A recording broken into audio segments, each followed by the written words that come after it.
민수기 14장 22절부터 24절까지 보겠습니다.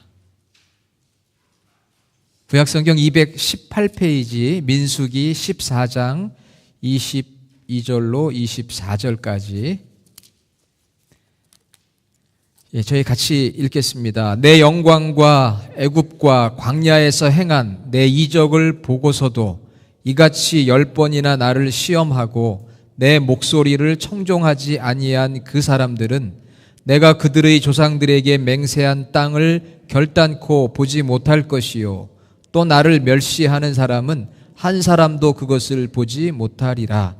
그러나 내 종 갈렙은 그 마음이 그들과 달라서 나를 온전히 따랐은즉 그가 갔던 땅으로 내가 그를 인도하여 드리리니 그의 자손이 그 땅을 차지하리라. 아멘. 할렐루야. 지난 주간에 비가 불규칙적으로 내려서 많이 내렸죠. 많이 내려서 또 생활하기가 불편하고 또 일하기가 많이 불편하셨을 거예요. 우리 옆에 있는 분에게 이렇게 같이 한번 인사합시다. 힘드셨죠? 만나서 반갑습니다. 이렇게 한번 인사해 보세요. 만나서 반갑습니다. 주일에 한번 만나서 하나님 같이 예배하는 우리 성도의 관계가 얼마나 반갑고 아름답습니까? 저는 그렇게 생각을 하고 여러분 뵈면 참 반가워요. 1936년에 마가렛 미첼이라는 여인이 바람과 함께 사라지다라는 소설을 썼습니다. Gone with the Wind, 바람과 함께 사라지다. 1936년, 그 전에 태어나신 분들도 계시죠. 그 책이 37년에 퓰리처상을 받고 39년에는 영화로 만들어졌습니다. 여러분 영화 아마 보셨을 거예요. 저도 중학교 때 학교에서 단체로 그 영화를 관람을 하게 돼서 영화를 보러 간 적이 있었습니다. 그러나 어린 나이이기 때문에 내용을 이해하기는 어렵더라고요. 지금은 아마 좀 이해할 수 있을 것 같아요. 그 영화에 이런 대사가 나옵니다. 저는 기억은 못하는데 찾아보니 이런 기사가 나온다고 해요. 여러분, 개가 짖어도 마차는 달린다. 개가 짖어도 마차는 달린다라는 대사가 나오는데 그 주인공 스칼렛이라는 여성에게 세 번째 남편이 된 버틀러라고 하는 사람이 그렇게 이야기를 한다고 합니다. 흔들리지 말고 추진력을 가지고 용기 있게 나가라. 그런 의미에서 개가 짖어도 마차는 달린다. 이렇게 표현을 한 거죠. 자, 이제 이런 표현이 비슷한 표현들이 많이 있습니다. 그리고 또 그런 표현들을 많은 정치인들이 여야 정치인들이 사용을 해요. 그런데 어떤 경우는 참 멋있어 보이기도 하지만 또 어떤 경우는 무척 독단적인 느낌을 가질 때도 있습니다. 오늘 제가 설교 제목을 정하면서 앞에 뭐뭐뭐는 지저도는 좀 쓰기가 곤란하더라고요. 그래서 그 내용은 전반부 내용은 빼고 그저 기차는 갑니다. 그렇게 제가 했는데 원래 그 앞에 내용은 개가 짖어도 기차는 갑니다. 그런 뜻이에요. 원래 그런 뜻입니다. 멋있는 말이기도 하지만 이 사람들은 이 독단적일 수가 있어요. 그 말을 쓸 때. 그러나 저는 이 말씀을 하나님께 적용을 한번 해보았어요. 우리 하나님은 절대 선하신 분이거든요. 절대 주권을 가지고 살아가시는 분이에요. 그래서 하나님께서 하시는 하나님의 이 구원의 이 기차, 하나님께서 이 구원의 기차는 가는 거예요. 정말 개가 짖어도 갑니다. 추진력 있게 가셔요, 하나님께서.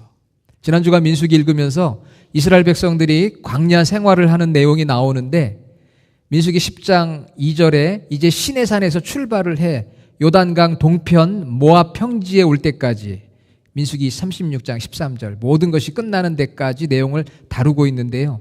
이 민수기, 이 넘버스, 이 민수기의 교훈은 하나님께서는 당신의 약속을 신실하게 지키시면서 광야의 모든 여정에서 이스라엘 백성들을 인도하시고 필요를 채우신다 하는 교훈을 가지고 있어요.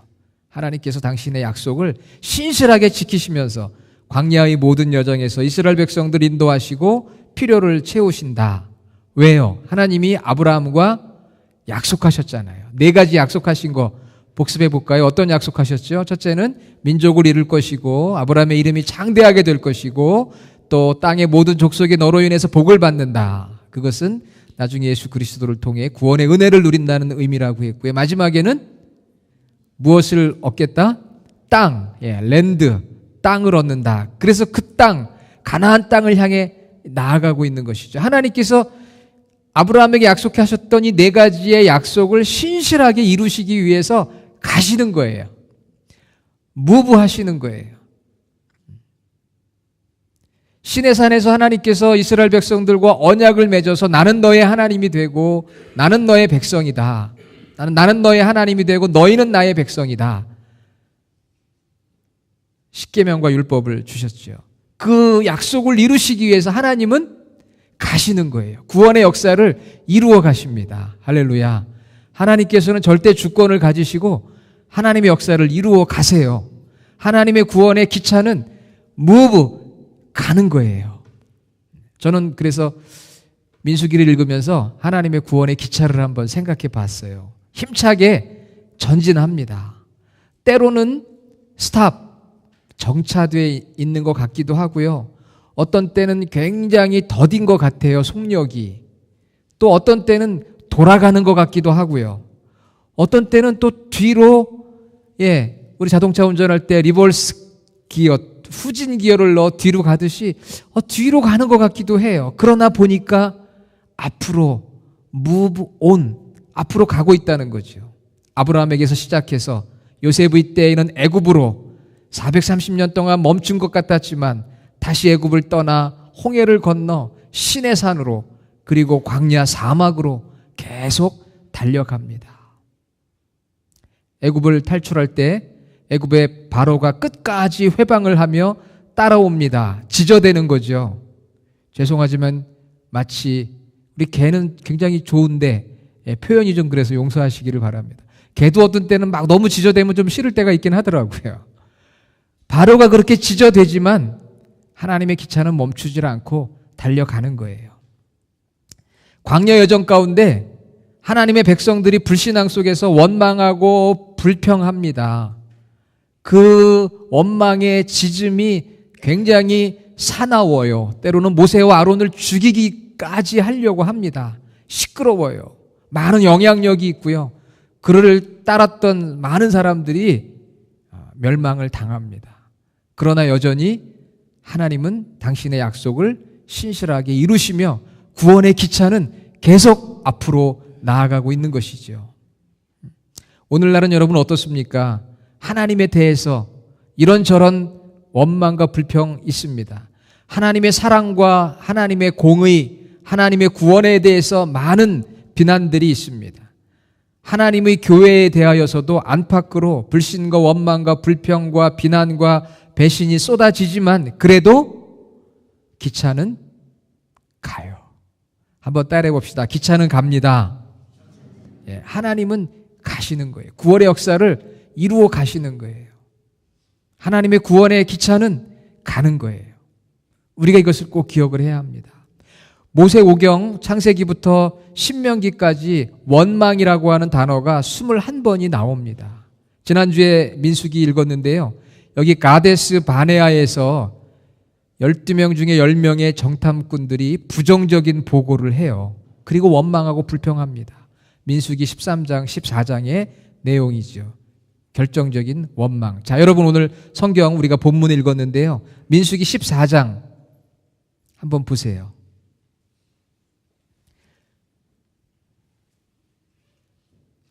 오늘 22절부터 같이 읽었죠. 자, 내 영광과 하나님의 영광, 하나님의 기적 은혜 얼마나 많이 보았습니까? 애굽과 광야에서 행한 내 이적을 보고서도 이같이 10번이나 나를 시험하고 내 목소리를 청종하지 아니한 그 사람들은, 여기 10번이라는 표현이 나오는데요. 여기서 10번이라는 것은 단순히 숫자적으로 10번을 의미하기보다는 많은 불평과 원망, 그걸 말씀하고 있어요. 10번이 넘습니다.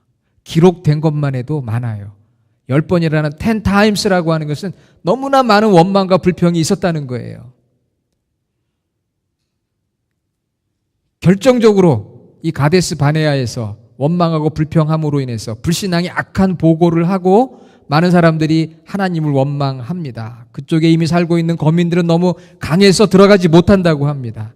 많은 사람들이 이 10사람의 정탐꾼의 보고를 듣고 하나님과 모세에 대해 원망하고 불평함으로 말미암아 결국 가나안 땅에 들어가는데 38년을 헤매이고 들어가지 못하고 1세대들이 죽어갑니다. 그렇게 됐어요. 하나님께서 이루어 가시는데 그렇게 원망하고 불평하는 수많은 사람들이 있었습니다. 그래서 그 사람들을 오늘 성경은 뭐라고 합니까? 23절에 결단코 보지 못할 것이요 나를 멸시하는 사람은 단 한 사람도 그것을 보지 못하리라. 결국 다 멸망하고 말았다는 거예요. 아브라함에게 약속한 이 가나안 땅은 우리 성도들이 바라보는 천국을 상징한다고 합니다. 애굽으로부터 구원받고 40년의 광야의 연단을 거쳐 들어가는 천국을 상징한다고 합니다. 그러나 저는 민수기 말씀 읽으면서 천국을 상징하는 것은 맞지만 그것은 절대적이지는 않다. 그런 생각을 하게 됐습니다. 무슨 말씀이냐 하면은요. 우리가 구원받고 살아가는 인생의 여정에서 이 민수기의 광야의 여정이 우리를 승리하도록 돕는 상징적인 가르침이지만 그러나 거기에는 실패하고 멸망한 수많은 사람들이 있었음을 우리가 알게 되기 때문에 결국 가나안 땅에 들어갔다고 해서 모든 것이 완성이 되고 천국 백성이 되었느냐 하는 것에 대한 질문을 하게 된다는 거예요.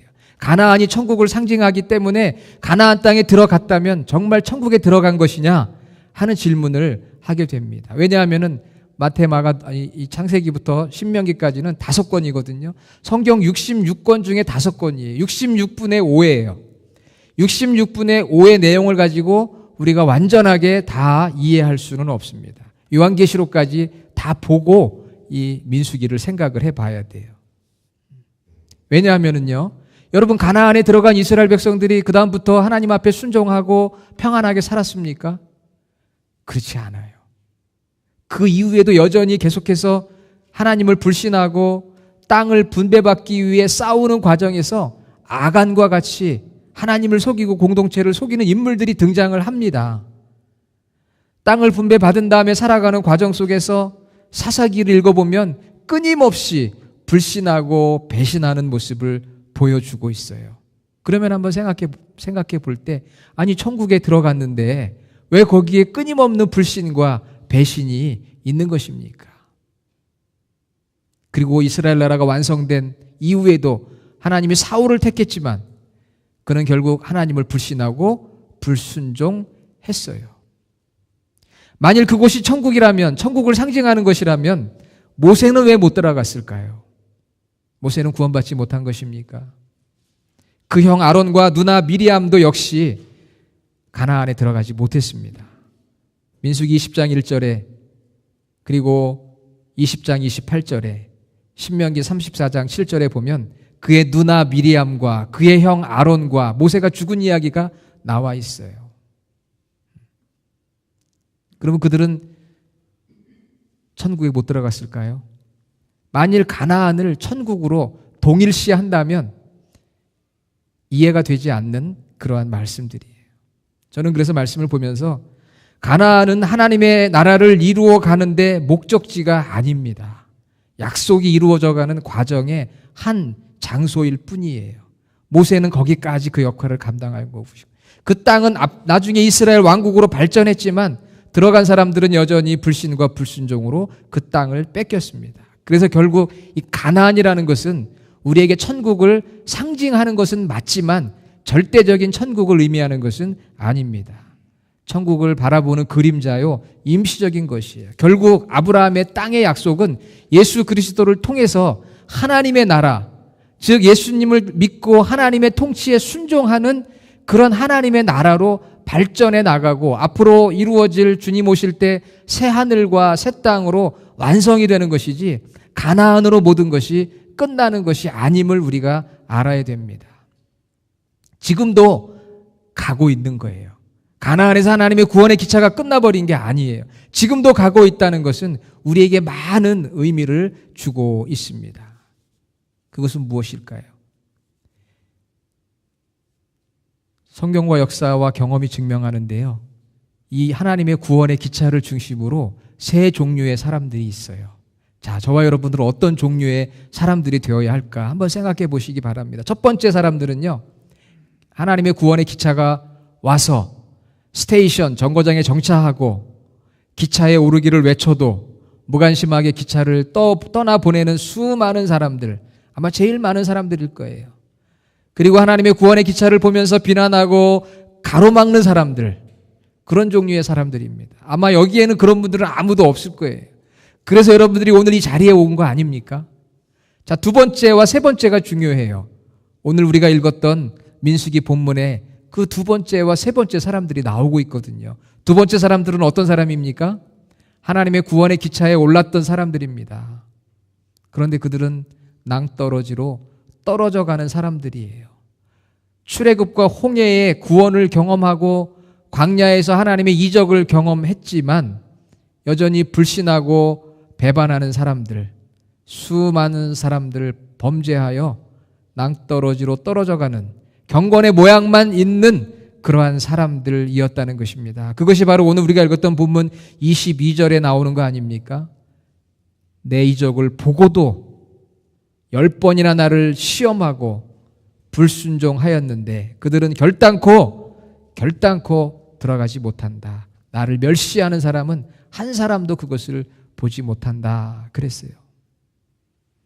기차는 탔었는데요, 낭떠러지로 떨어져 간 사람들이에요.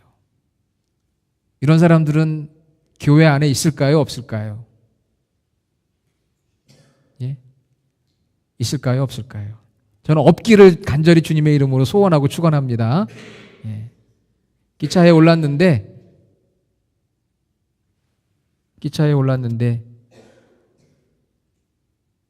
멸망당한 사람들이에요. 세 번째 사람들은 어떤 사람입니까?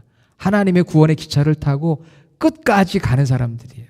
그 끝까지 간다는 것은 예전 모세는 가나안 들어가기 전까지 갔어요. 가나안에는 못 들어갔습니다. 그러나 가나안에 들어갔다고 해서 다 좋은 게 아니에요. 그곳에서 또 멸망당한 사람들이 있습니다. 아브라함과 이삭과 야곱과 모세, 하나님의 구원의 기차에 올라서 멸망당한 사람들 아닙니다. 그러나 그들은 주 안에서 다 이제는 과거의 사람들이잖아요. 오늘도 그리고 미래에도 수많은 사람들, 이름 없는 무명의 믿음의 사람들이 하나님의 기차 안에서 영원히 거하는 사람들이 있습니다. 그래서 오늘 성경은 24절에 내 종 갈렙은 그 마음이 그들과 달라 나를 온전히 따랐은즉 그가 갔던 땅으로 내가 그를 인도하여 드리리니 그의 자손이 그 땅을 차지하리라. 예, 여호수아와 갈렙 같은 사람입니다.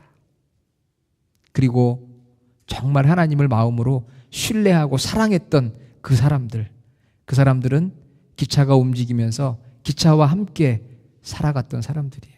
하나님의 구원의 기차에. 여러분 어떤 사람이 되기 원하십니까? 물어보나 마나지요. 세 번째 사람들이 돼야 되잖아요. 세 번째 사람들.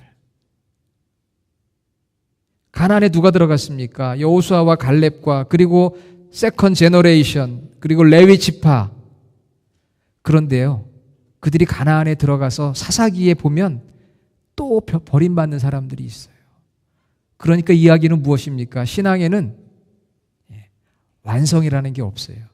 끝까지 우리가 믿음을 지키고자 하는 그러한 하나님의 말씀을 붙드는 우리의 연단이 있는 거예요. 그것을 말씀하고 있습니다. 성경은 우리가 하나님의 기차에서 되돌아올 수 없는 낭떠러지에 떨어질 수 있다고 경고하고 있어요. 히브리서 6장과 더불어서 경고하고 있습니다. 여러분, 하나님께서 우리를 붙들어 주시는 것이 너무나 확실합니다. 그런데 하나님의 붙드심이라는 것을 우리가 오해해서는 안 됩니다. 하나님의 붙드심은 기계적인 붙드심이 아니에요. 은혜의 붙드심입니다.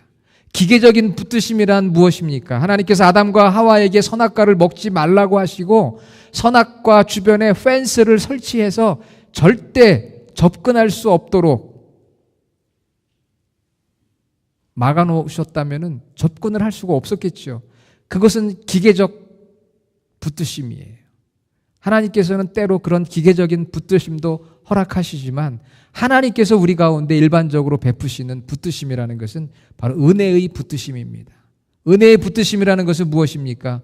하나님께서 끊임없이 오늘도 예배를 통해서 하나님의 메시지가 들려지게 하시고 여러분들이 때를 따라 하나님의 말씀을 읽고 깨닫고 결심하고 순종하는 것을 통해서 때로는 영적 지도자들과 믿음의 형제 자매들을 통해서 하나님의 교회 공동체를 통해서 내 삶의 환경의 변화와 연단을 통해서 성령께서 우리에게 하나님의 뜻을 상기시켜 주시고 사단의 유혹에 빠지지 않도록 계속해서 경고해 주시고 지혜와 능력으로 우리와 함께 하시는 것이 바로 은혜의 붙드심이라는 거예요.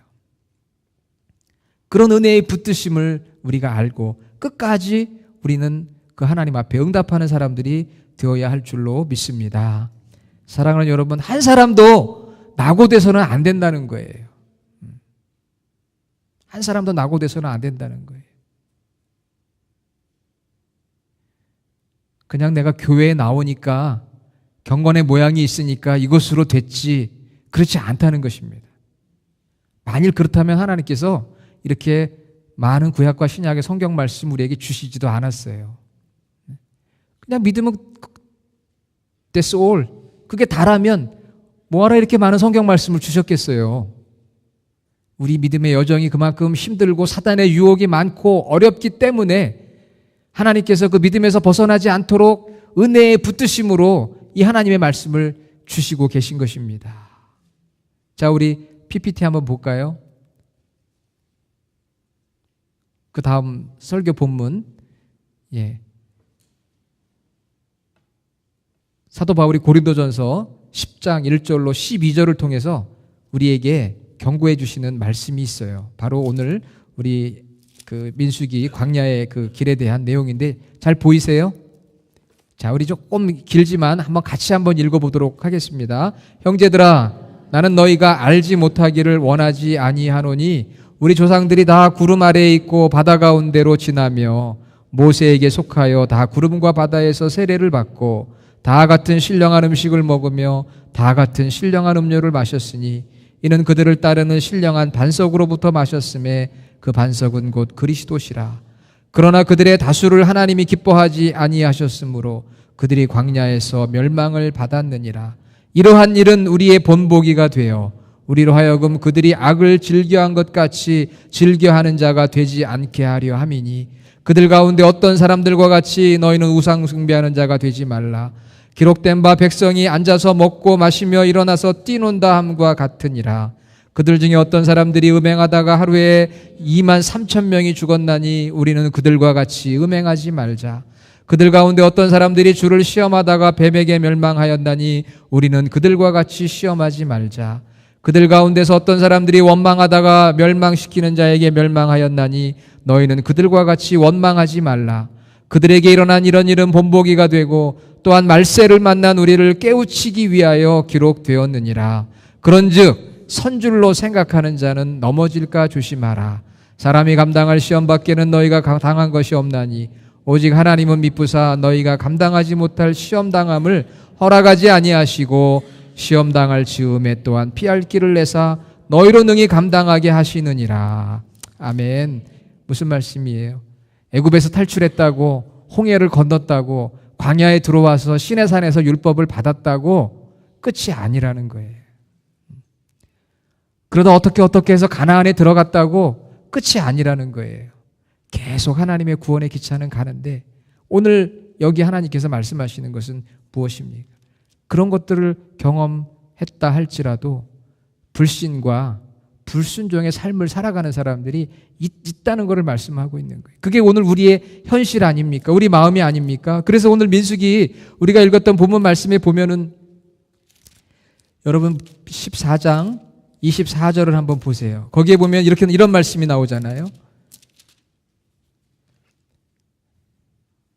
갈렙은 그 마음이 그들과 달랐다고 그랬어요.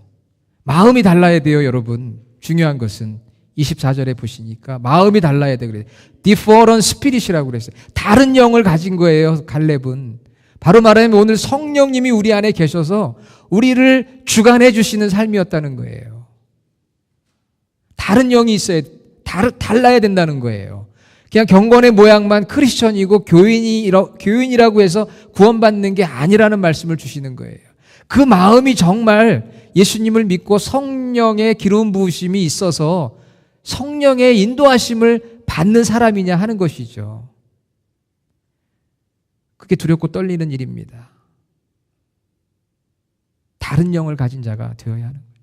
여전히 my spirit, the world spirit, 세상에 썩어질 가치관을 가지고 내 마음의 욕심대로 살아가는 것이 아니라 다른 영, 성령의 인도하심을 받는 삶을 살고 순종해야만 그 영혼이 구원을 받는다는 거예요. 값싼 구원이 아니라 예수님께서 십자가에서 자신의 목숨을 내어놓으신 참으로 비싼 귀한 구원이라는 것입니다. 못 들어갔어요. 멸망했어요. 아니, 애굽에서 나왔고 수많은 이적을 경험했는데 못 들어간 사람이 그렇게 많아요. 그 사람들이 못 들어갔는데 다 구원받았을까요? 어떤 분들은 그래요. 애굽을 나오고 홍해를 건넜기 때문에 그 사람들은 불순종하고 다 죽었어도 다 구원받았다고, 다 천국에 갔다고. 그렇지 않습니다. 그리고 가나안에 들어갔다고 다 구원받은 거 아니라는 말씀이에요. 하나님이 주관하시는 역사 속에 가나안이라는 스테이션에 잠시 머물렀을 뿐이지 가나안에 들어갔다고 다 구원받습니까? 아니에요. 가나안에 들어가서 사사기 보세요. 얼마나 많은 사람들이 하나님을 부인하고 배신하는지 모릅니다. 중요한 것은 가나안이라는 땅과 눈에 보이는 그런 게 아니라는 거예요. 우리 마음이 중요하다는 거예요. 우리 영이 중요하다는 거예요. 그래서 바울은 아까 우리가 읽었던 고린도전서만이 아니라 빌립보서 1장 6절에 너희 안에서 착한 일을 시작하신 이가 그리스도 예수의 날까지 이루실 줄을 우리는 확신하노라. 하나님이 이루어 가세요. 그런데 우리가 거기에 응답해야 됩니다. 2장 12절 빌립보서 그러므로 나의 사랑하는 자들아 너희가 나 있을 때뿐 아니라 더욱 지금 나 없을 때라도 항상 복종하여 두렵고 떨림으로 너희 구원을 이루라. 우리 구원받은 하나님의 자녀라고 해도 다 완성된 게 아닙니다. 두렵고 떨리는 마음으로 구원받은 자답게 매일의 삶 속에서 그 증거를 나타낼 수 있어야 진정으로 구원받은 사람이라는 것이죠. 하나님에 대한 믿음과 열정을 가지고 죄에 대해서 경각심을 가지고 거룩에 대한 소망을 가지고 나아가야 한다는 것을 민수기가 우리에게 말씀해 주고 있어요. 사랑하는 여러분, 남녀의 결혼을 잠깐 생각해 보면 이해하기가 쉽습니다. 부부가 서로 사랑해서 동의하고 혼인신고를 하고 결혼 생활을 합니다. 여러분 다 경험해 보셨죠? 한 집에 동거하고 각자가 맡은 남편과 아내의 의무를 다 합니다. 그러나 그 부부간에도 사랑과 신뢰와 순종이 없다면 그 부부는 법적인 부부요, 무늬만 부부일 뿐이지 실제로는 그렇지가 않다는 거예요. 마찬가지입니다. 하나님께서 이스라엘 백성들을 택하셔서 시내산에서 언약을 맺고 너는 나의 백성이고 나는 너의 하나님이다. 언약을 맺었는데 그리고 성막도 주시고 제사제도도 주시고 인도하셔요. 그렇지만 그런 겉모습만 가지고는 되는 게 아니라는 것을 오늘 성경 본문은 말씀하고 있는 거예요. 갈렙은 그 마음이 달랐다는 거예요. 그 마음 중심이 하나님을 온전히 향하여 하나님을 사랑하고 신뢰하고 순종했다는 것입니다. 그것이 진정 하나님의 백성의 모습이고 구원받는 성도의 모습이고 부부간에도 여러분 법적인 부부가 중요한 것이 아니라 진정 마음으로 사랑하고 신뢰하고 순종하는 부부가 될 때 그것이 진정한 부부라고 하는 것이죠. 마찬가지로 하나님과 우리의 관계도 그렇다고 하는 것입니다. 여러분 아시는 것처럼 어린 양의 피를 발라서 저들이 애굽의 장자의 심판에서 구원받았잖아요. 홍해를 건넜어요. 시내산에서 받았어요. 제사법도 받고 그렇지만 그거 가지고 구원받는 게 아닙니다. 그거 가지고 구원받았다고 한다면 그것은 거짓 복음이에요. 하나님을 마음으로 신뢰하는 게 있어요.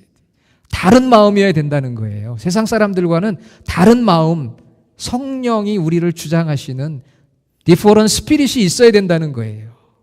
순종으로 열매를 맺지 못하면 제대로 된 믿음이 아니고, 제대로 된 믿음이 아니면 어떻게 우리가 구원을 받을 수 있습니까? 믿음으로 구원을 받는데 그 믿음이 제대로 된 믿음이 되어야 한다는 것이죠. 구약 민수기는 그걸 보여주고 있습니다. 하나님의 구원의 기차는 가는데요, 그 기차 안에 많은 백성들이 있었어요. 그런데 그들이 다 구원받지 못했습니다. 다 낭떠러지로 떨어져 버렸어요. 왜? 끊임없이 하나님을 불신하고 지저댔습니다. 원망하고 불평하고 비난하고 불순종했어요.